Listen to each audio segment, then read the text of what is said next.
Assalamualaikum warahmatullahi wabarakatuh. Selamat siang, yang kami hormati Bapak Alan selaku dosen studi kelayakan bisnis dan teman-teman sekalian yang tidak bisa kami sebutkan satu persatu tapi tidak mengurangi rasa hormat kami. Di kesempatan kali ini kami akan mempresentasikan hasil tugas kami, yaitu riset studi kelayakan bisnis tentang usaha kedai coffee shop Balance Coffee. Kelompok kami terdiri dari 4 anggota. Yang pertama ada saya sendiri, Leo Ferdinand. Ada Muhammad Zafar Aditya. Saya Muhammad Alsandiati Febrian. Saya Muhammad Fiansyah. Udah, Terima semuanya. Langsung mulai.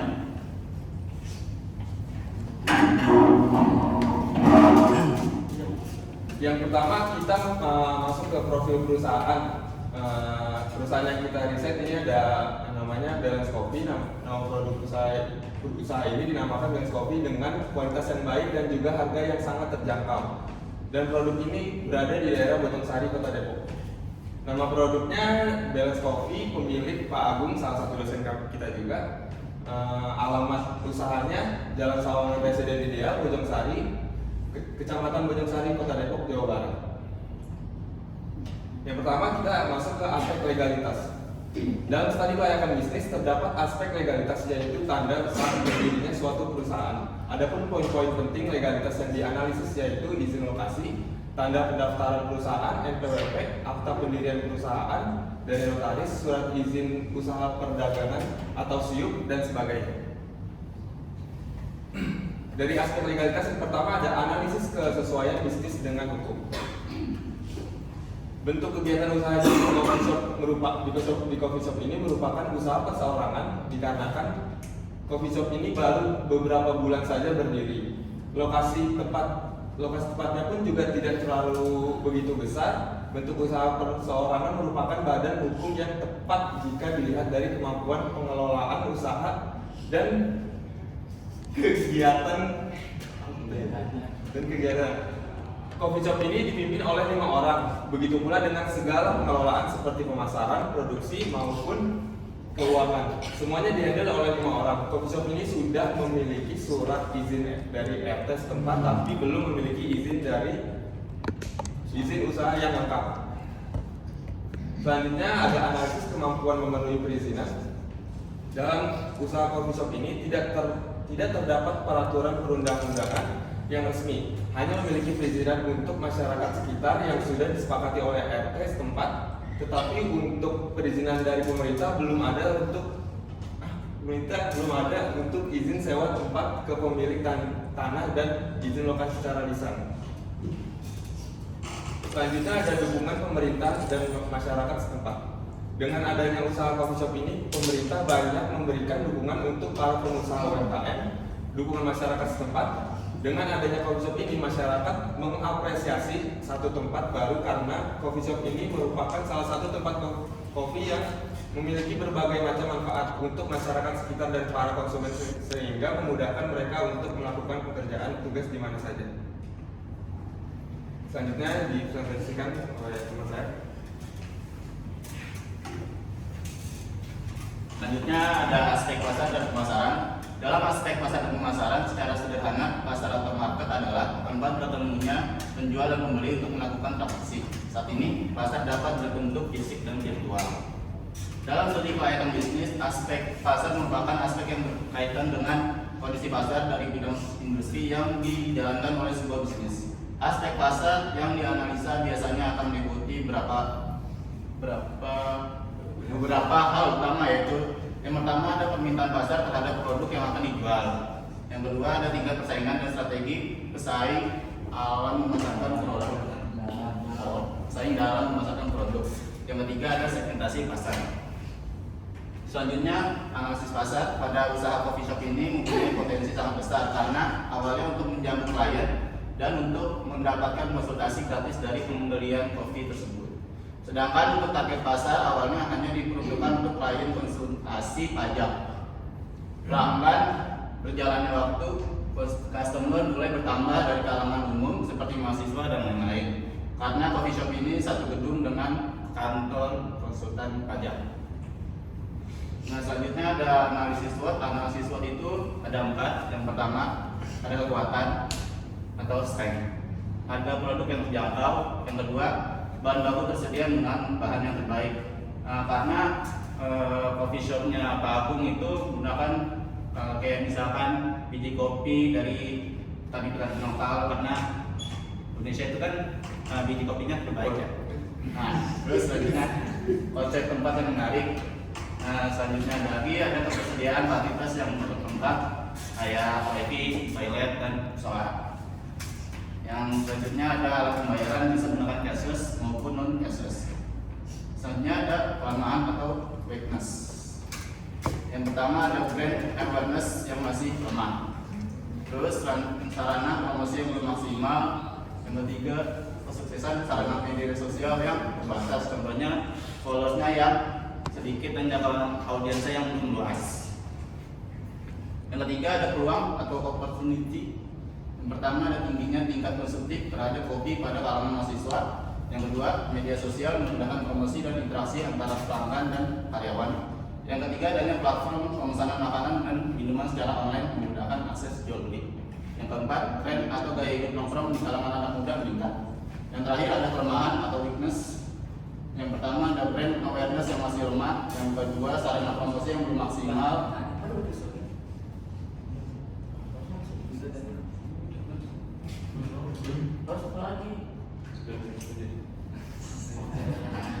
Selanjutnya ada analisis strategi pemasaran. Bisnis ini hanya beroperasional hanya di daerah Sawangan saja melalui offline store dan aplikasi online seperti Gojek dan Grab, sehingga lebih mudah untuk dijangkau dengan dipasarkannya melalui aplikasi online, bertujuan agar produk-produk makanan dapat tersebar luas melalui media sosial dan juga konsumen dapat memesan sesuai keinginannya. Yang selanjutnya ada strategi bauran pemasaran. Yang pertama ada produk yang kami sediakan adalah kopi yang terbuat dari bahan-bahan berkualitas yang terdiri dari biji kopi Toraja. Biji kopi yang kami gunakan merupakan biji kopi dari petani lokal yang terpercaya, maka kualitas dari minuman yang kami sajikan akan menjaga kualitas rasa kopinya.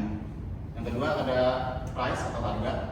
Harga yang kami tawarkan berkisar dari 15.000 sampai 25.000, sehingga harga tersebut masih terjangkau untuk kalangan pelajar, mahasiswa, dan kalangan masyarakat sekitar. Yang ketiga ada tempat atau place. Tempat yang dipilih untuk pembukaan kedai kopi ini berada di dalam perumahan Sawangan Park. Kedai kopi ini memanfaatkan aset pembangunan yang sudah dimiliki oleh unit kantor konsultan pajak. Selanjutnya akan dibacakan oleh Mbak. Selanjutnya ada aspek manajemen dan sumber daya manusia. Penelitian ini mengenai jenis pekerjaan yang dilakukan, struktur organisasi yang digunakan, persyaratan untuk memangku jabatan, deskripsi jabatan, spesifikasi jabatan, dan juga cara memperoleh tenaga kerja untuk memangku jabatan yang tersedia. Dalam melaksanakan kegiatan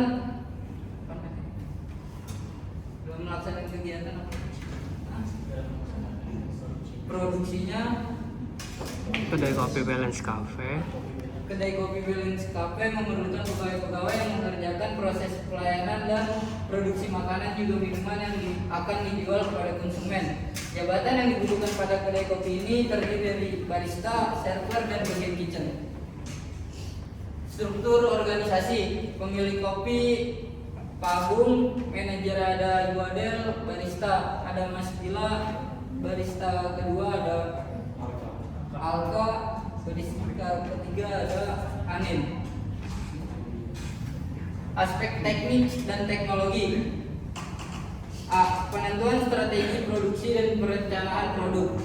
Sebelum membangun usaha coffee shop, pemilik melakukan riset terhadap produk yang ingin dijual. Apakah rasa dan harga cocok untuk semua kalangan, sehingga pemilik dapat mengetahui apakah produk yang dijual dapat laku di pasaran. B. Pemilihan teknologi untuk produksi. Untuk teknologi yang kami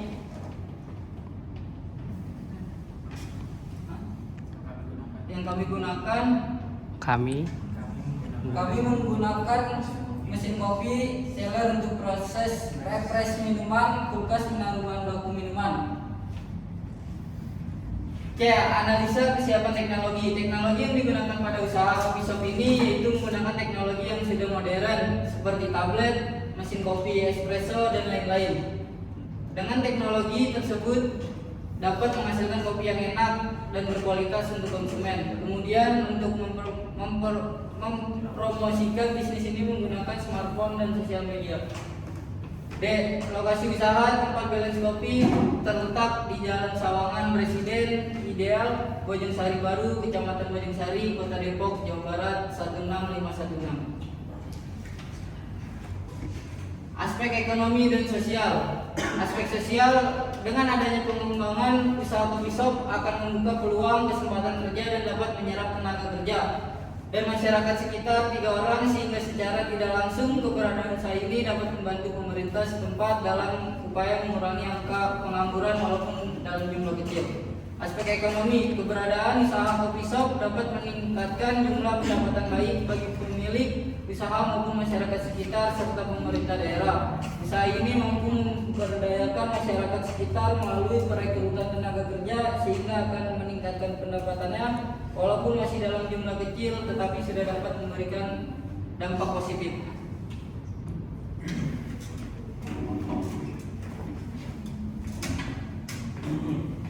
Selanjutnya ada aspek finansial yang akan dijelaskan oleh saya. Yang pertama ada sumber pendanaan. Sumber pendanaan menggunakan modal sendiri. Di bulan pertama kita nabung dari modal kita di bulan pertama adalah 12.500.000. Di bulan kedua ada 12.500.000, seterusnya sampai bulan ke-8 sampai 12.500.000. Sampai total ada 100 juta. Yang kedua ada tentang analisis kebutuhan investasi awal. Di aktiva tetapnya yang pertama kita membeli mesin kopi 16 juta. Kedua ada mesin grinder 4.400.000, ada showcase 3.900.000, ada tablet 2 juta, mesin kasir 550.000, ada box 70.000, meja dan kursi 6 juta, AC 4 juta, speaker 500.000, kapsiler 600.000, tempat sampah 40.000, apron 90.000. Jumlahnya kalau di total sekitar 38.150.000. Terus yang kedua ada bahan baku. Bahan baku yang kita gunakan ada dari susu FM, susu kental manis, biji kopi dan segala macam. Di total semuanya sekitar 1.696.000. Terus yang kedua ada aqua galon 105.000, cup plus sedotan 300.000. Jumlahnya adalah 2.101.000. Yang selanjutnya biaya operasional. Karena ada 3 karyawan, kita menggajinya satu orang 1.500.000. Dikali 3 menjadi 4.500.000. Kedua ada biaya listrik dan air sekitar 1 juta.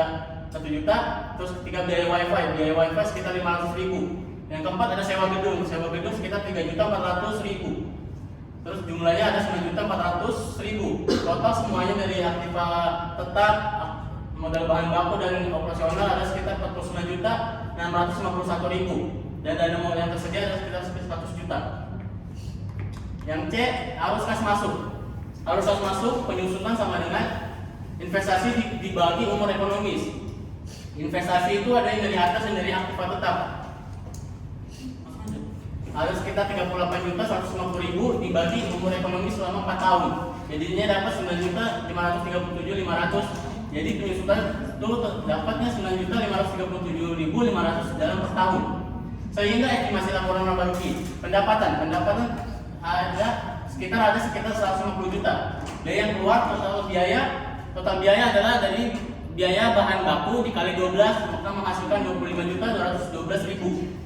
Ditambah penyusutan sekitar 9.537, jadi 34.749.500. Jadi laba sebelum pajak, jadi pendapatan dikurang 34.749.500, dapatnya 115.250.500. Pajak 0,5% dikali 70.462.500 sekitar 576.252.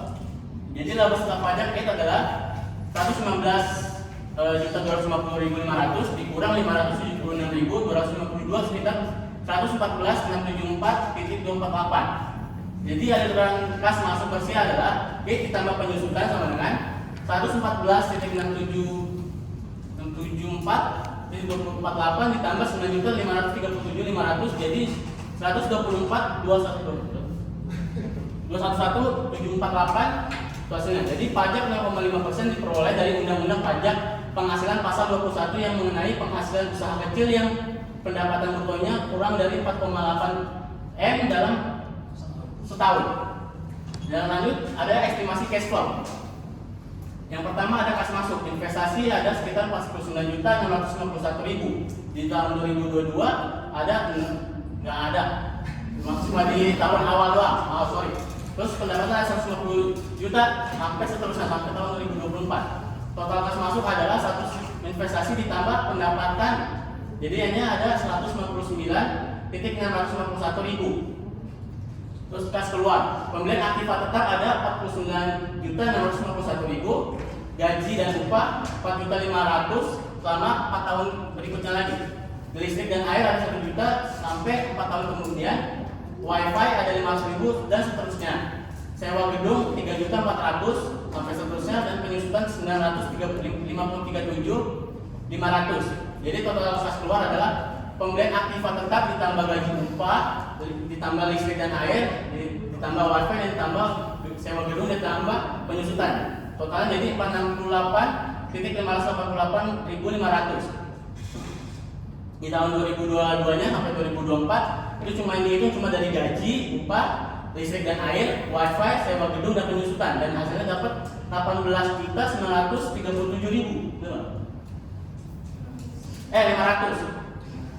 Surplus itu didapatkan dari total kas masuk dikurang total kas keluar. Jadi total kas masuk yang pertama 199.651.000 dikurang 68.588.500, jadinya 131.062.500. Seterusnya juga sama dari surplus sampai tahun 2024. Dan saldo awal kas yang di tahun 2021 tidak ada, di tahun kedua ada 131.062.500. Di tahun 2023 ada 262.125.000. Di tahun ketiga, di tahun 2024 ada 393.187.500. Dan saldo akhir kas yang tahun pertama dapat 131.062.500. Di tahun 2022 266.125.000. Di tahun ketiga 193.187.500. Di tahun keempat ada 524.250.000. Yang selanjutnya ada payback period. Payback period sama dengan modal sendiri dibagi dibagi dikali 12. Jadi dapatnya 99,6 bulan. Jadi coffee shop ini dinilai layak karena jangka waktu pengembalian modal usaha selama 9,6 bulan kurang dari 4 tahun umur proyek. Selanjutnya adalah average rate of return atau ARR. ARR total gain sama dengan 114.674.248 ditambah 114.674.248 dan seterusnya sampai 4 kali. Ditambahin sampai 4 kali. Jadi hasilnya ada 458.696.992. Rata-rata IT. Berarti rata-rata IT adalah 458.696.992 dibagi 4 sampai dengan 114.674.248. Rata-rata investasi adalah modal kita sendiri yang dari awal yang 1 juta dibagi 2 sama dengan 50 juta. ARR sama dengan 114.674.248 dibagi 50 juta sama dengan 2,2%. Selanjutnya net present value. Yang tahun pertama ada 124.211.748, tahun kedua ada 124.211.748, ketiga tempat sama. Period of prosesnya sama, itu nanti ditambah. Jadi period of prosesnya ditambah dikali 4, nah dikali 4 jadi 466.846.992. Ini dia cash flow-nya berapa? Yang ini cash flow ini 38. Pokoknya 38 itu saya lupa dari mana, tapi ada di atas tuh. Dari aktiva tetap 456.846.992 dikurang 38.150.000 sama dengan 458.696.992. usaha jualan kopi dinilai layak karena nilai NPV kurang lebih besar daripada nol, yaitu sebesar 458.696.992. Selanjutnya yang terakhir adalah profitability index. PI sama dengan 458.696.992 dikali 100 dibagi 100 juta sama dengan 4,5. Usaha jualan kopi ini dinilai layak karena nilai PI lebih besar satu, yaitu 4,5. Yang terakhir ada aspek lingkungan hidup. Aspek lingkungan hidup adalah untuk mengetahui dampak yang ditimbulkan jika suatu investasi jadi dilakukan, baik dampak negatif maupun positif. Dampak yang timbul ada yang langsung mempengaruhi pada kegiatan usaha dilakukan sekarang atau baru kelihatan di masa yang akan datang. Selanjutnya ada aspek lingkungan hidup. Yang pertama ada lingkungan pesaing atau perusahaan yang menjual produk sejenis. Di sekitar Venus Coffee terdapat dua usaha. Masing-masing dari usaha pesaing ini memiliki ciri khas dan cara tersendiri untuk menarik konsumen. Yang kedua, lingkungan pelanggan, para pembeli produk. Lingkungan pelanggan di sekitar usaha ini merupakan lingkungan yang memang terdapat banyak sekali remaja, dan para remaja ini sering berbelanja, sering membeli produk tersebut. Yang ketiga, lingkungan pemasok, pihak yang menyediakan bahan baku, tenaga kerja, dan sumber-sumber informasi lainnya. Venus Coffee menjual minuman berbahan kopi, jadi sangat membutuhkan pemasok untuk bahan minuman. Usaha ini telah memiliki langganan pemasok bahan baku dengan harga terjangkau yang telah menjalin kerjasama dari awal usaha ini berdiri. Pak, dan sudah selesai, Pak. Sekian. Ya. Ya. Ya, sekian presentasi dari kelompok kami. Selanjutnya kalau ada yang mau bertanya, silakan.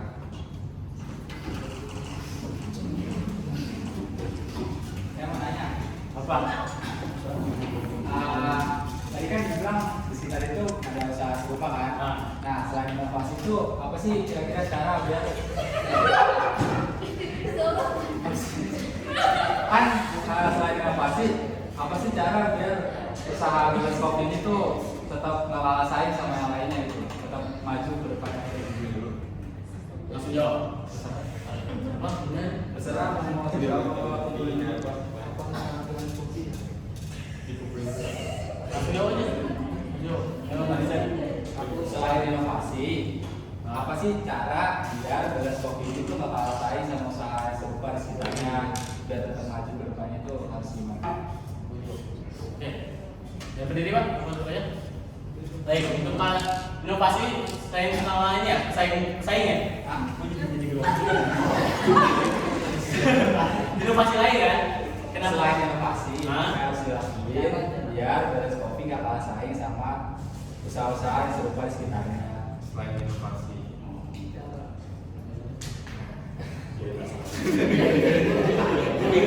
Gila inovasi. Nanya dong, nanya. Dikumpulin dulu aja kali ya. Iya mungkin Boleh nanya, Pak? Iya, boleh. Apa yang kalian lakukan sebagai pemilik usaha apabila ada masalah internal antar karyawan yang mempengaruhi kinerja karyawan tersebut yang berdampak pada perusahaannya? Baik. Tahu. Terima kasih, Mat. Makasih, Mas. Thank you, Chef. Ada lagi? Ada lagi? Apa? Udah catetin. Ada apa sih? Udah, Rahmat biarin aja. Apa ya? Kan dalam aspek legalitasnya kan belum tertera ada legalitas sertifikasi halal. Nah. Itu sedang dalam proses apa gimana kan? Soalnya kalau konsumen kan kayak itu kan kalau nggak ada sertifikasi halalnya jadi ragu untuk beli. Ya, oke, baik. Masukkan di samping. Ada lagi? Apa itu?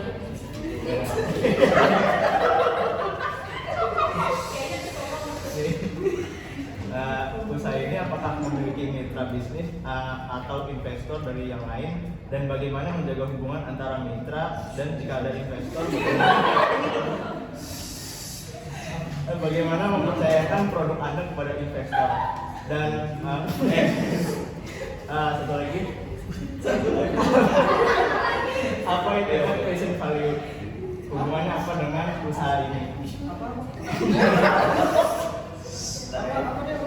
Hah? Jadi yang kedua nggak usah. Think twice kan lu. Yang mau ngomong. Udah.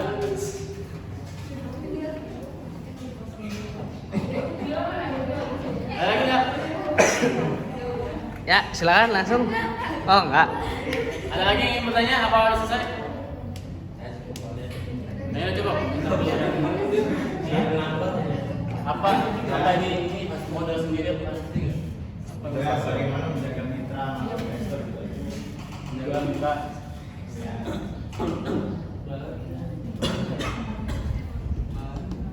Ada investor. Kita untuk menjaga.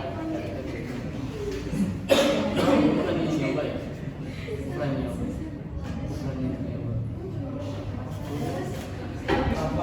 Nomor bilik satunya. Nomor berapa?